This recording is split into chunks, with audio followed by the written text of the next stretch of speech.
ధర్మరాజు గారు భీష్మాచార్యుల వారితో మాట్లాడుతూ, ఉత్తమ మెయ్యది నావుడు అత్తటినీ నందనుండు సమాదర సమ్యక్ చిత్తుడగుచు అక్కురు భూపోత్తమునకు ఇట్టులనియే ఉర్వీనాథ. ఆ ధర్మరాజు గారు భీష్మాచార్యుల వారిని అడిగినటువంటి ప్రశ్న, అన్ని ధర్మములలోకి సర్వోత్కృష్టమైనటువంటి ధర్మం ఏది అని అడిగినప్పుడు చాలా ఆదరభావంతో భీష్మాచార్యుల వారు ధర్మరాజు గారికి జవాబు చెప్తున్నారు. వినుమనేక విధంబుల విస్తరిల్లు ధర్మముల యందు ఒకండును తలప నిష్ఫలంబు లేదు. ఆత్మ మోక్షవలంబి అయిన ధర్మముత్తమండ్రు తత్వజ్ఞులధిప. ధర్మరాజా, ఈ లోకంలో అనేకమైనటువంటి ధర్మములు ఉన్నాయి, కానీ అన్నిటిలోకి ఉత్తమమైనటువంటి ధర్మం ఏది అని అడిగినప్పుడు దానికి జవాబుగా చెప్పవలసినది, ఒక వ్యక్తి యొక్క మోక్షమునకు అంటే జనన మరణ చక్రము నుండి ఆయన విడుదల పొందడానికి వీలుగా ఏ మార్గాన్ని అనుష్ఠిస్తే అతనికి దోహదపడుతుందో అటువంటి మార్గము ఉత్తమ మార్గము, అది ఉత్తమమైనటువంటి ధర్మము అని చెప్పవలసి ఉంటుంది. కాబట్టి ఆ వ్యక్తి మోక్షాన్ని పొందడానికి, ఆ వ్యక్తి అనుగమించడానికి, అనుష్ఠించడానికి, ఆయన ప్రస్థానం చేయడానికి ఆయనకి అనువైనటువంటి బాట ఏదో అటువంటి ధర్మాన్ని ఆయన అనుష్ఠించడం మంచిది తప్ప ఇది మాత్రమే ఉత్తమమైనటువంటి ధర్మము అని చెప్పడం కష్టమైనటువంటి విషయం అని చెప్తూ, భీష్మాచార్యుల వారు ధర్మరాజు గారు వేసినటువంటి ప్రశ్నలకి అనుగుణంగా చెప్పినటువంటి సమాధానములు అత్యంత గంభీరమైనటువంటివై సనాతన ధర్మం యొక్క మూలములను స్పృశించినటువంటివై ఉన్నాయి. అందులో ఆయన కర్మ సిద్ధాంతం గురించి మాట్లాడుతూ ధర్మరాజు గారి ప్రశ్నకి జవాబుగా ఒక చోట ఒక మాట అంటారు. వినుము, పురాతన జన్మంబున చేసిన ఎట్టి కర్మముల ఫలములు ప్రాజ్ఞునినైన పొందు వానికి మనుజేశ్వర మందు ధైర్య మహిమయ చుమ్మి. ఓ ధర్మరాజా, లోకంలో చేసినటువంటి పాపపుణ్యాలు ఎక్కడికి పోవు. ఏ జీవుడు చేసినటువంటి పాపపుణ్యముల యొక్క ఫలితాన్ని ఆ జీవుడే దుఃఖం రూపంలోనూ సుఖం రూపంలోనూ అనుభవించవలసి ఉంటుంది. అది ఎంతటి మహావిద్వాంసుడైనా సరే తప్పుకోవడానికి వీల్లేదు. ఆయన ఉత్తమ కర్మ చేస్తే దానికి ఫలితమైనటువంటి సుఖాన్ని అనుభవిస్తాడు. ఆయన చెయ్యకూడనటువంటి కర్మలు చేస్తే ఆయన దానికి ఫలితంగా దుఃఖాన్ని అనుభవిస్తాడు తప్ప కర్మల యొక్క ఫలితాన్ని నేను పొందను అని తప్పించుకుపోగలిగినటువంటి శక్తి ఎవ్వరికీ ఉండదు. అయితే నిజానికి దుఃఖమే రాని సుఖమే రాని ధీరత్వంతో వాటిని స్వీకరించి తట్టుకుని నిలబడి అనుభవించేయడం కన్నా గొప్ప మార్గం ఇంకోటి ఉండదు. ఒక వ్యక్తికి దుఃఖం కలిగితే ఆ దుఃఖం కలగడానికి కారణం తాను గతంలో చేసినటువంటి పాపము క్షయమైపోతోంది అని గుర్తించగలగడం. అట్లాగే ఆయనకి సుఖం కలిగినప్పుడు ఆ సుఖం చేత విస్మృతిని పొందకుండా గతంలో చేసుకున్నటువంటి పుణ్యం క్షయమైపోతోంది అని గుర్తించాడు. రెండిటితోనూ తాదాత్మ్యత చెందకుండా నిలబడగలిగితే అంతకన్నా ధీరత్వం, అంతకన్నా గొప్ప లక్షణం ఇంకొకటి ఉండదు. అప్పుడు ఆ ఫలితములు ఆ వ్యక్తిని మొదలంతా పట్టుకుని కుదిపేయగలిగినటువంటి లక్షణంతో ఉండవు. తాను తన స్థితి ఎందు ఊంచుకుంటాడు.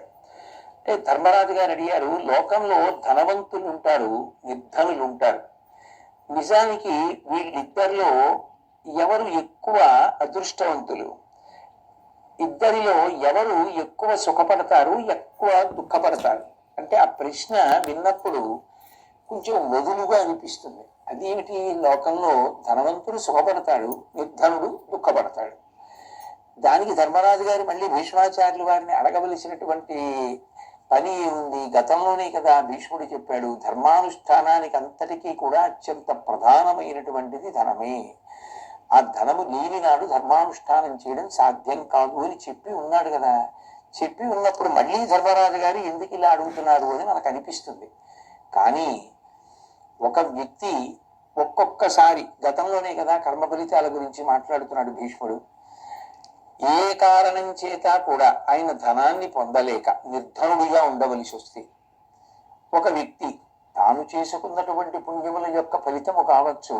ఆయన ఎప్పుడూ ధనము కలిగినటువంటి వాడైతే, ఇద్దరిలో నిజానికి ఎప్పుడూ తనకు సుఖము లేనివాడేనా అంటే ఇది సనాతన ధర్మం యొక్క గొప్పతనం. డబ్బు లేనివాడు ఎప్పటికీ ఏ విధంగానూ సుఖమునకు కొరగానివాడు అని చెప్తే ధనము అత్యంత ప్రధానమైపోయి కూర్చుంటుంది. కాదు, మనిషి యొక్క గొప్పతనం, మనిషి కష్టాన్ని తట్టుకోగలగడం, మనిషి మనసుని దేనికైనా సరే అనుగుణంగా తీర్చిదిద్దుకోగలిగితే, అంగీకారయోగ్యంగా మనసుని తయారు చేసుకోగలిగితే, కష్టమే రానివ్వండి సుఖమే రానివ్వండి ఎదుర్కొనడానికి మనిషి సిద్ధపడి ఉంటే అటువంటి వాడిని ఆ కష్టం ఏం చేయగలదో సుఖం ఏం చేయగలదు. అందుకే ధనవంతుడు సుఖవంతుడా నిర్ధనుడు సుఖవంతుడా అని అడిగితే భీష్ముడు చాలా ఆశ్చర్యకరమైనటువంటి జవాబు చెప్పాడు.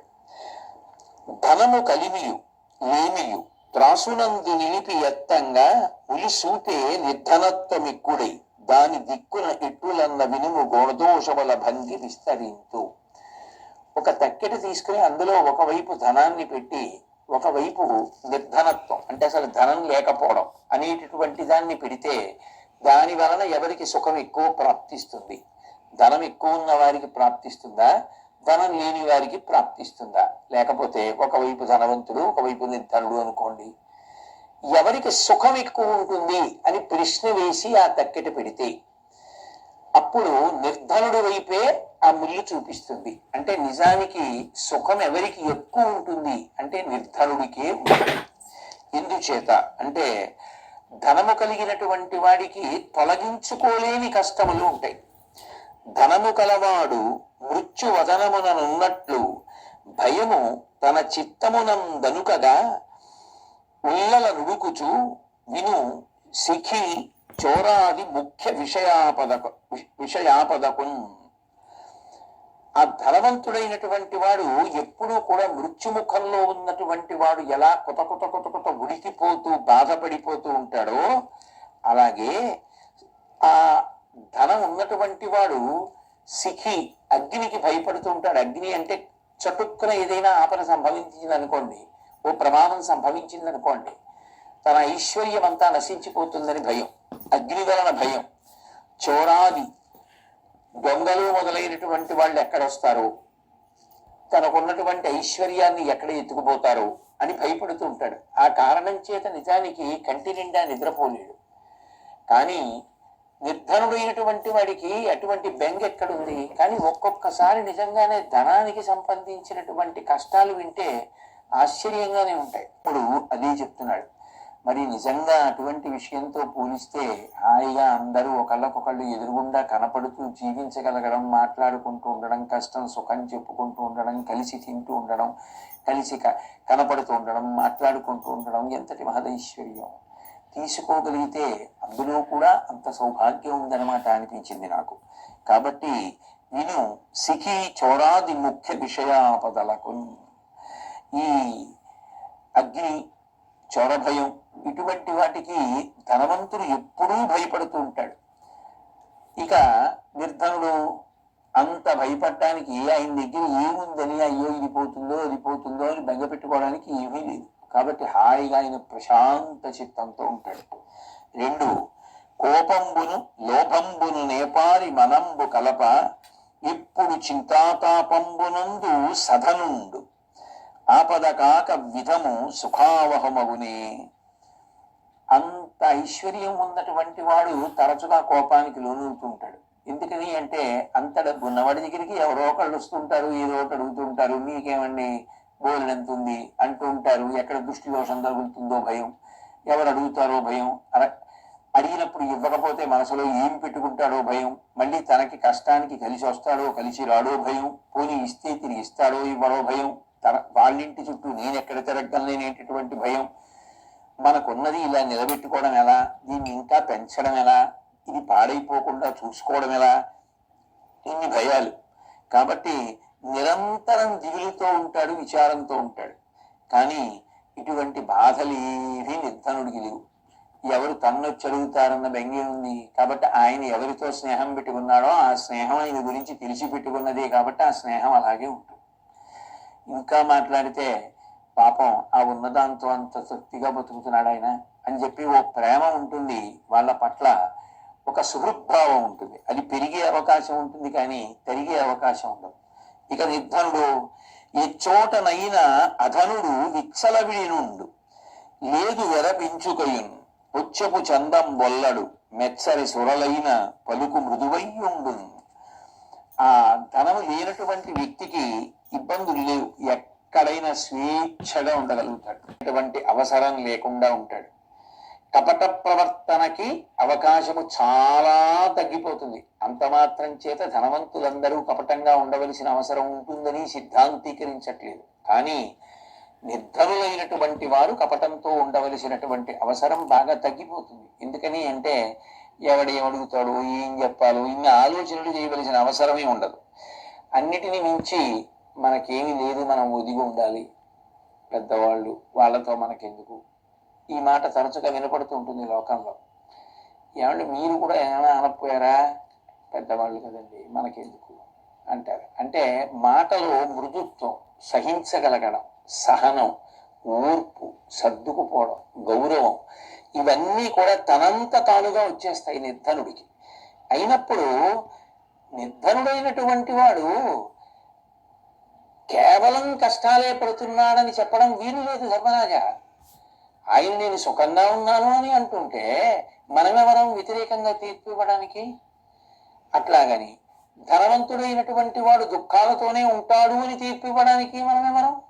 ఆయన ఒకవేళ దాన్ని ధర్మానికి వినియోగించుకోవచ్చు, 10 మందికి ఉపకారం చేయడానికి ఉపయోగించుకోవచ్చు, తనకున్న దాంతో 10 మందికి పెట్టి సంతోషంగా ఆయన అందువలన సంతోషమని పొంది బ్రతుకుతూ ఉండవచ్చు.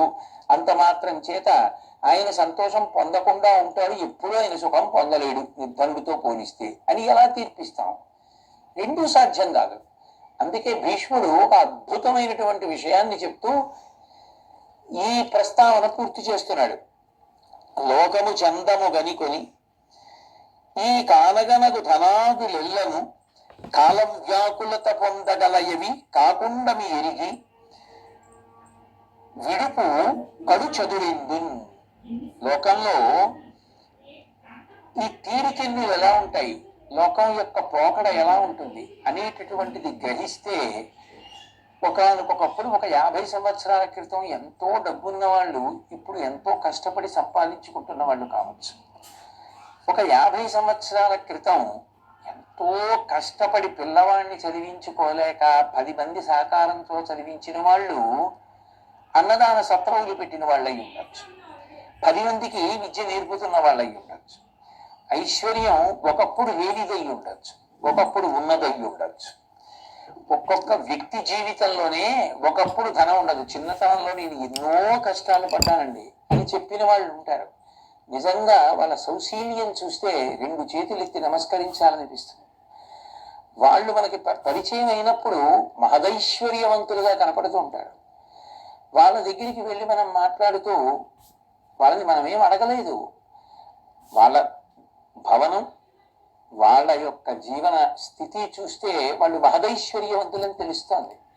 కానీ వాళ్లే చెప్తారు, మేము పుట్టుకతో ఐశ్వర్యవంతులం కావండి, చిన్నతనంలో చాలా కష్టాలు పడ్డాం, ఇదిగో ఫలానా సంవత్సరం నుంచి చేసినటువంటి వ్యాపకం ఆనుకూల్యతని పొంది భగవంతుని యొక్క అనుగ్రహం చేత మెట్టు మీద మెట్టు ఎక్కుతూ ఈ స్థితికి చేరగలిగాం అని వాళ్ళు ఎంతో సౌజన్యంతో ఉంటారు.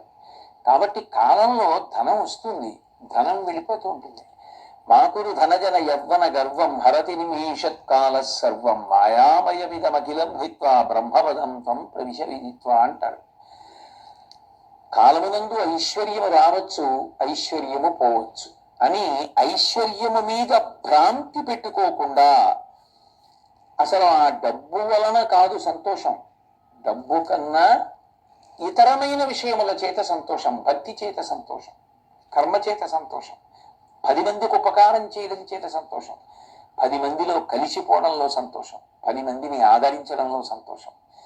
అట్లా అలవాట్లు కలిగినటువంటి వాడు డబ్బు ఉన్నందువల్ల పొందేటటువంటి దుఃఖము లేదు, డబ్బు లేకపోయినందువల్ల పొందేటటువంటి కష్టము లేదు. అటువంటి వ్యక్తి అన్నిటికీ అతీతుడై సంతోషంగా బ్రతకగలిగినటువంటి స్థితిని పొందుతాడు సుమా అని చెప్తూ భీష్మాచార్యుల వారు ఒకప్పుడు మంకీ అనబడేటటువంటి వ్యక్తి ధనార్జనతో విసిగిపోయి దాన్ని వదిలిపెట్టి సుఖించినటువంటి సందర్భాన్ని చెప్పి, అట్లాగే సంతృప్తికరమైనటువంటి జీవితాన్ని గడిపినటువంటి అజగరుని చరిత్ర, ఆయన ప్రహ్లాదుడితో మాట్లాడినటువంటి వైనాన్ని ఉటంకించి, తర్వాత ఈ లోకంలో అన్నిటికన్నా శ్రేష్టమైనది ఏది అని ధర్మరాజు గారు అడిగినప్పుడు, ఆ ధర్మరాజు గారి యొక్క ప్రశ్నకి జవాబుగా, అడిగేవాడు మంచి ప్రశ్న అడిగితే కదా లోకానికి మంచి జవాబు అందరం, దానికి జవాబుగా చెప్తున్నారు భీష్మాచార్యులు వారు. ప్రజ్ఞయ ప్రతిష్ట లాభము ప్రజ్ఞయ నాకంబనంగ ప్రజ్ఞయ చువ్వే ప్రజ్ఞయ కైవల్యంబున ప్రజ్ఞా సాధ్యములు కాని పనులు కలవే.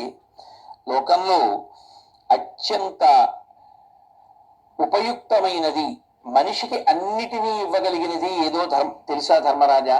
కేవలం ఆ వ్యక్తి యొక్క ప్రజ్ఞ, ఆయన యొక్క బుద్ధి మాత్రమే. ప్రజ్ఞయ ప్రతిష్ట, ఒక వ్యక్తి గౌరవమంతా ఆయన ప్రతిష్టయే. ఆయన బుద్ధి మంచిదనుకోండి, ఆయన మంచి పనులు చేస్తూ ఉంటారనుకోండి, అది ఆయనకి కీర్తి కాదు. లాభము ప్రజ్ఞయ, ఆయన ఏదైనా సంపాదించుకోగలిగాడు అంటే అది ఆయన బుద్ధి వైభవం. ఆ సమయంలో ఎప్పుడు ఏది చెయ్యాలో అది చేసి ఆయన సంపాదించుకోగలిగాడు కాబట్టి ప్రాప్త కాలజ్ఞత అటువంటిది బుద్ధి చేత సంభవమైంది. కాబట్టి బుద్ధియే నిజానికి ఒక మనిషి యొక్క ఆదాయమునకు ఆర్జనకు కారణమైంది. నాకంబనంగా ప్రజ్ఞ చూయే, స్వర్గలోకం దీని వలన వస్తుంది, బుద్ధి వలన వస్తుంది. అరే ఈ పని చేసేయడం తేలికరా, ఇప్పుడు ఈ క్షణంలో సుఖపడడం తేలిక, కానీ చేసిన పాపం వెంట వస్తే జీవుడు నశించిపోతాడు అన్న బుద్ధి కలిగిన వాడు దుష్కర్మల జోలికి వెళ్ళడు. కాబట్టి స్వర్గలోకవాసమునకు కారణమైనది, స్వర్గమును అందివ్వగలిగినది ఏది? బుద్ధియే. మనసే ఉంది, నిరంతరం అనేక సంకల్పములను చెప్తూ ఉంటుంది. సంకల్ప వికల్ప సంఘాతమే మనసు. కానీ మంచి విషయాన్ని నిర్ణయం చేసి ఈ మంచి విషయం మాత్రమే మనం అనుష్ఠిద్దాం అని బుద్ధి నిర్ణయం చెయ్యగలిగితే దాని చేత ఇక్కడ సుఖపడతాడు, శరీర పతనానంతరము ఊర్ధ్వలోకములను పొందగలుగుతాడు. అటువంటి స్థితిని పొందగలగాలి అంటే బుద్ధి మాత్రమే సాధనము సుమ అని చెప్తూ, బంధువుల కలిమి కన్నా కర్మ కన్నా ధనం కన్నా నిజానికి ఆ బుద్ధియే గొప్పది. ప్రజ్ఞయ కైవల్యంబును, ఆ బుద్ధియే కైవల్యమునకు ఈశ్వరుడు యందు ఐక్యమైపోవడానికి కారణమవుతుంది. కాబట్టి ప్రజ్ఞాసాధ్యములు కాని పనులు కలవే. బుద్ధి చేత సాధించలేని పనులు లోకంలో ఉంటాయా ధర్మరాజా? కాబట్టి బుద్ధి గొప్పదయా. అందుకే సనాతన ధర్మంలో మీరు ఏ ఆరాధన చెయ్యండి, ఏ పూజ చెయ్యండి, చిట్ట చివరికి అడిగేది ఇది అంటే ఆ దేవతని ఉద్దేశించి ప్రచోదయాత్ అంటారు. కాత్యాయనాయ విద్మహే కన్యాకుమారి ధీమహి తన్నో దుర్గి ప్రచోదయాత్, మా బుద్ధులను ప్రచోదనము చేయుగాక.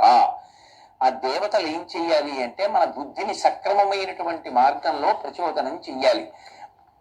బుద్ధి సక్రమంగా ప్రచోదనం అయిందనుకోండి, సక్రమమైన నిర్ణయాన్ని తీసుకుంటాం. మంచి నిర్ణయాన్ని తీసుకుని అమలు చేస్తే, మంచి కర్మలు చేస్తే దాని వలన మంచి ఫలితములను పొందుతాడు. దాని వలన వ్యక్తి యొక్క అభ్యున్నతి ఉంటుంది. భీష్మాచార్యుల వారు ధర్మరాజు గారితో మాట్లాడుతూ, పాపపుణ్యములనేటటువంటివి సనాతన ధర్మమునందు అత్యంత ప్రధానమైనటువంటి భూమికను పోషిస్తాయి. చనిన చను ఉన్న నుండు మనుజుడొకటి చేయు నరనాయక తోడన తగిలి నీడవోలెను విను చేసిన కీడు మేలు విడువవు వానిన్. లోకంలో చుట్టూ ఉన్నటువంటి వాళ్ళందరూ ఎప్పుడో అప్పుడు విడిచిపెట్టేస్తారు. శరీర పతనానంతరం భార్య కూడా వెంట వచ్చేది లేదు, బిడ్డలు వెంట వచ్చేది లేదు, ఎవ్వరూ రారు. కానీ చేసినటువంటి పాపము చేసినటువంటి పుణ్యము ఎక్కడికి పోదు. జీవుడు ఏ పాపం చేశాడో ఆ పాపం జీవుడితో వస్తుంది. జీవుడు ఏ పుణ్యం చేశాడో ఆ పుణ్యం కూడా అతనితో వస్తుంది. బ్రతికుండగా కూడా అతని పాపం అతనిదే, అతని పుణ్యం అతనిదే. సనాతన ధర్మమునందున్న గొప్ప విషయం ఏంటంటే ప్రాయశ్చిత్త కర్మ ద్వారా పాపాన్ని పోగొట్టుకోవచ్చు, పుణ్యాన్ని పోగొట్టాలి. అది జీవి అభ్యున్నతిని పొందడానికి సోపానం కనుక అది అట్లాగే ఉంటుంది. అట్లాగే ఈ పాపములు పుణ్యములే నిజానికి ఫలితములను ఇస్తూ ఉంటాయి. సమయం పైనను కుసుమ ఫలములెట్టులు తోచు తరువులంతా తరితోన్ కర్మంబులిన్ పొడమున్ సుఖదుఃఖంబులట్టుల నిష్ప్రయత్న కలితోద్భూతి. ఒక చెట్టు ఉందనుకోండి, ఆ చెట్టుకి ఎవరు చెప్పక్కర్లేదు. ఆ ఋతువు వచ్చినప్పుడు, ఆ కాలం వచ్చినప్పుడు ఆ చెట్టు పూయవలసినది పూసేస్తుంది, కాయవలసినది కాసేస్తుంది. వేప చెట్టు ఉందనుకోండి, ఎవ్వరూ చెప్పక్కర్లా. వసంత ఋతువు ప్రారంభం అవుతోంది అనేటప్పటికీ పువ్వు పూస్తుంది. చైత్రమాసం మొదలైంది అనేటప్పటికీ పువ్వు పూస్తుంది. ఓ మామిడి చెట్టు ఉందనుకోండి, వసంత ఋతువు వచ్చేటప్పటికి చక్కగా పువ్వు పూసి ఆ పిందులు వస్తాయి. అట్లాగే మల్లెపూలు, అట్లాగే జాజి పూలు. ఒక తీగ, ఒక చెట్టు ఏ సమయమునకు పుయ్యాలో ఆ సమయమునకు పూస్తుంది. అంతకు ముందు మీరు ఎన్ని నీళ్లు పోసినది పూయదు. అట్లాగే జీవుడు చేసినటువంటి పాపము, జీవుడు చేసిన పుణ్యము ఏ సమయమునందు అతనికి ఫలితాన్ని ఇవ్వాలో ఆ సమయమునందు అతనికి ఆ ఫలితాన్ని ఇచ్చేస్తుంది. కాబట్టి మనిషి సర్వసాధారణంగా కోరుకునేది ఏమిటి? నేను ఎప్పుడూ సుఖంగా ఉండాలి, సంతోషంగా ఉండాలి అని కోరుకుంటాడు. నిజంగా సుఖంగా ఉండాలి, సంతోషంగా ఉండాలి అని కోరుకుంటే పుణ్యకర్మలను మాత్రమే ఆచరించు. దుఃఖం వద్దనుకుంటే పాపము జోలికి వెళ్ళకు. పాపము చేసి నాకు దుఃఖం వద్దు అంటే సాధ్యము కాదు. చెయ్యవలసినవి మంచి పనులు చెయ్యి, తప్పకుండా సుఖాంతి పొందుతావు. కాబట్టి పాపపుణ్యములు అనేటటువంటివి ఎక్కడికి పోయినా తప్పించుకోలేవు. బ్రతికి ఇక్కడుండగాను తప్పించుకోలేవు, శరీర పతనానంతరము తప్పించుకోలేవు. కాబట్టి మనిషి రుజువర్తనుడై ఉండాలి, ఎప్పుడూ కూడా మంచి పనులు చేస్తూ ఉండాలి. అట్లా చేసేటటువంటి వాళ్ళు ఉంటారు.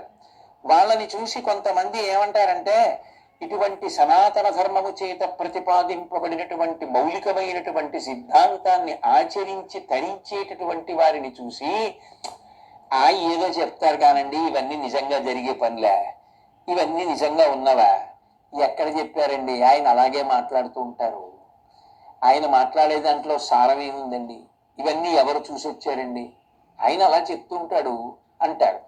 కానీ ఏదైనా ఒకటి చెయ్యాలి అంటే ఒక ప్రమాణం ఉంటుంది. ఏది ప్రమాణము? ఋషులు ఇచ్చినటువంటి వాంగ్మయం ప్రమాణం. అంపశయ్య మీద పడుకున్న భీష్ముడు ఏ సత్కారం కోరి చెప్పాడు? ఆయన ఏ సత్కారాలు కోరి చెప్పట్లేదు, ఆయన ఏ సన్మానములను కోరి చెప్పట్లేదు, ఋషులు ఏ గుర్తింపు కోరి చెప్పలేదు, భగవంతుడు వేదమును ప్రమాణముగా ఏమీ కోరి ఇవ్వలేదు, మన అభ్యున్నతి కొరకు ఇచ్చాడు. అయినప్పుడు దాన్ని దృష్టిలో పెట్టుకుని కొంతమంది ధార్మిక మార్గంలో, రుజు మార్గంలో ప్రయాణిస్తూ ఉంటారు. వాళ్ళని చూసి చేతకాని వాళ్ళు అని చులకన చేసి, తక్కువ చేసి, వాళ్ళకేం తెలుసని మాట్లాడే వాళ్ళు ఉంటారు. మాకు అర్థం చేసుకోవడం రాలేదు అనరు. ఇది ఇలా ఎందుకన్నారండి, ఇంత తేలిక మాట అంటారా? ఇది ఆయన ఇలా ఎందుకు అనుంటుంటారు? మీరేమైనా కనుక్కున్నారా? లేకపోతే అవకాశం ఉంటుందా ఒకసారి వాటిని కనుక్కోవడానికి అనడు. వెంటనే వాడికి తెలిసి ఉన్నట్టు ఆయన చెప్పిన దాంట్లో సారమే ఉందని వీడు తీర్పు చెప్పేస్తాడు. దాని పూర్వం వీడికి తెలియదు, దాని పరం వాడికి తెలియదు, దానికి ముందు ఏమన్నారో వాడు వినలేదు, దాని తర్వాత అయ్యామన్నారో వాడు వినలేదు. ఆ మధ్యలో ఏదో ఒక ముక్క పట్టుకున్నాడు, ఆ ఒక్క ముక్క పట్టుకుని దాని మీద సిద్ధాంతం చేస్తాడు. ఇది లోకంలో ఉండేటటువంటి సహజమైన లక్షణం సుమా. ఆకాశంలో పెట్టెగలుగుతుందిరా అంటే వాడు నమ్మడు, నీళ్లల్లో చేప ప్రయాణిస్తుందిరా అంటే వాడు నమ్మడు. కానీ నీళ్లల్లో చేప విడుతోంది సత్యం, ఆకాశంలో పెట్టెగురుతోంది సత్యం. శాస్త్రమును ప్రమాణముగా చేసుకుని బ్రతుకుతున్నటువంటి వాడు ఉత్తమమైన స్థితిని పొందుతాడు. పరమసత్యం ధర్మరాజా. దానికి రుజువులు కావాలనేటటువంటి వాళ్ళకి, దాన్ని తక్కువ చేసి మాట్లాడే వాళ్ళకి మనం చెప్పగలిగింది ఉంటుంది. కాబట్టి అటువంటి వారికి ఆకాశంలో పిట్ట ఎగరడం, నీళ్లలో చేప ఈదడం అర్థం అవుతుందా? అర్థం కాదు. కాబట్టి దాన్ని అలా వదిలిపెట్టేసి నువ్వు మాత్రం ఎప్పుడూ అటువంటి సదాచారాన్ని దృష్టిలో పెట్టుకుని ధర్మాన్ని అనుష్ఠానం చెయ్యి. అయినను గాఢ నిరూపణ మానసుడై ఆర్యజనుల మహిత వచనముల్ వీనుల వినుచు ధర్మములైనవి సేయంగా తప్పకగు తత్ఫలముల్. ఎప్పుడైనా సరే ధర్మరాజా, నువ్వు నీకు సులభంగా అర్థమైపోయిందా, అర్థం కాలేదా పక్కన పెట్టు. గౌరవంగా వినడం అనేటటువంటిది జీవితంలో నేర్చుకో. అనవసరంగా ఊహాజనితంగా మాట్లాడే స్వభావం ఆయనది కాదు. ఋషి అలా మాట్లాడడు, ఈశ్వరుడు అలా మాట్లాడు, వ్యాసుడు అలా మాట్లాడు, తిక్కన గారు అలా మాట్లాడరు, భీష్ముడు అలా మాట్లాడు, ధర్మరాజు అలా మాట్లాడడు. నాకు అర్థం కాలేదేమో, అంతేకాని నాకు అర్థం కాలేదు కాబట్టి వాళ్ళు మాట్లాడింది తప్పని అనడానికి నాకు అధికారం లేదు.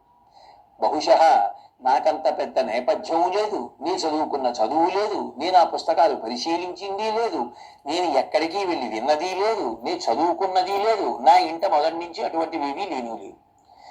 అయినప్పుడు అసలు దాని గురించి నాకెలా అర్థం అవుతుంది? అనుకున్నవాడు వినయం ఉన్నవాడు. అట్లా అనుకోకుండా నాకు అర్థం కాలేదు కాబట్టి ఆయన చెప్పింది తప్పు అనేవాళ్ళు ఉంటారు. కానీ ధర్మరాజా, నువ్వు అట్లా అనకుసుమా, అటువంటి మార్గంలో వెళ్ళకుసుమా. నీకు అర్థమైందా అర్థం కాలేదా వదిలి. వారు ఆర్యజనులు, భీష్ముడు చెప్పాడంటే మహానుభావుడు, దాన్ని ఆచరించే ప్రయత్నం చెయ్యి. కాబట్టి ఎక్కడో ఏవో వినపడుతుంటాయి, వాటిని నిరుత్సాహపడిపోకూడదు. మంచి మాటలు ఎక్కడున్నా వాటిని వింటూ ధర్మకార్యములను నువ్వు నిర్వహిస్తే దాని యొక్క ఫలితాన్ని నువ్వు తప్పకుండా పొందుతావు.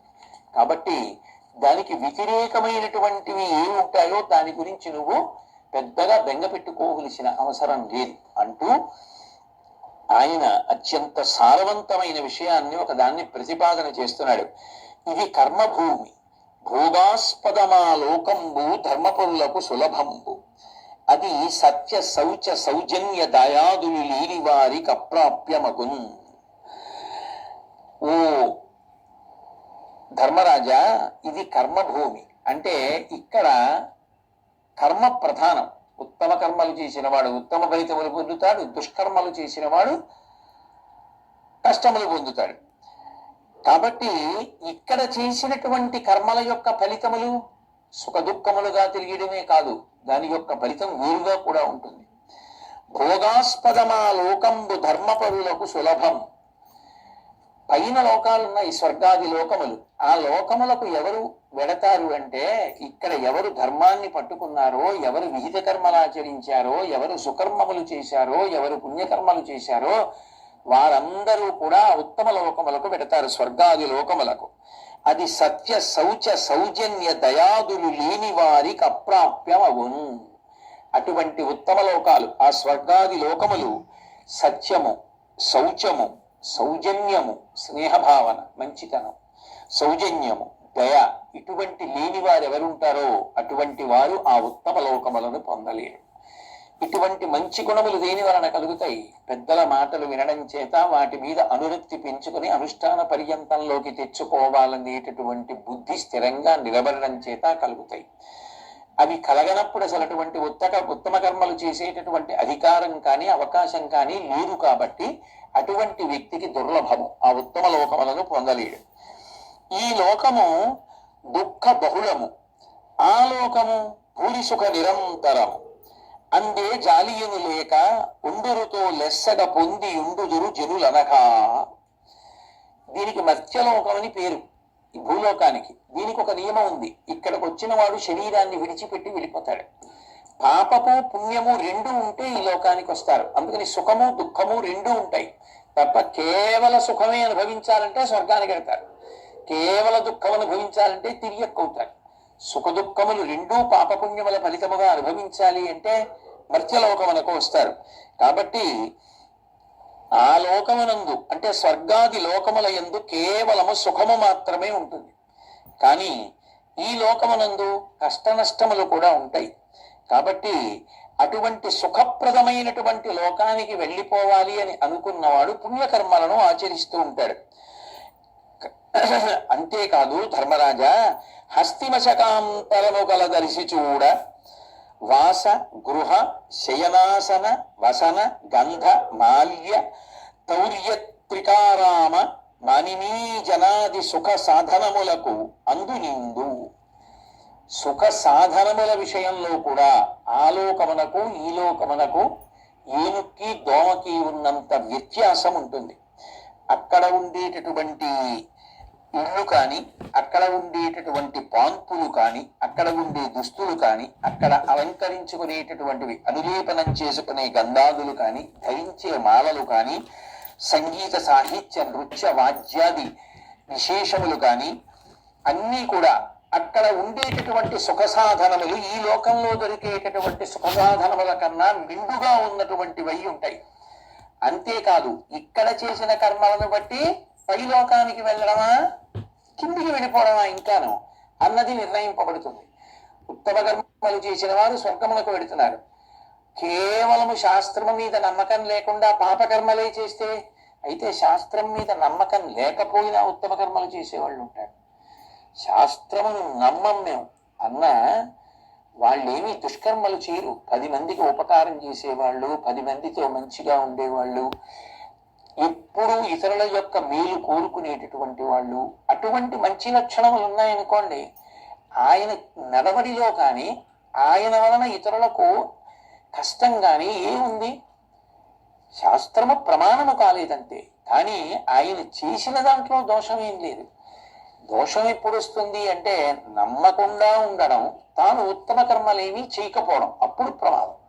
కాబట్టి అసలు ఏ ఉత్తమ కర్మల జోలికి వెళ్లకుండా ఎప్పుడు నేను సంతోషంగా ఉంటే చాలని పాపకర్మలు చేసుకుంటూ వెళ్ళిపోతే, ఇవి పుణ్యలోక విషయ వ్యవసిత వచనంబులు అధమమగు లోకము ధర్మ విదూర జనులు వందురు అవిరత బహుదుఃఖ నిలయమది విప్రవరా.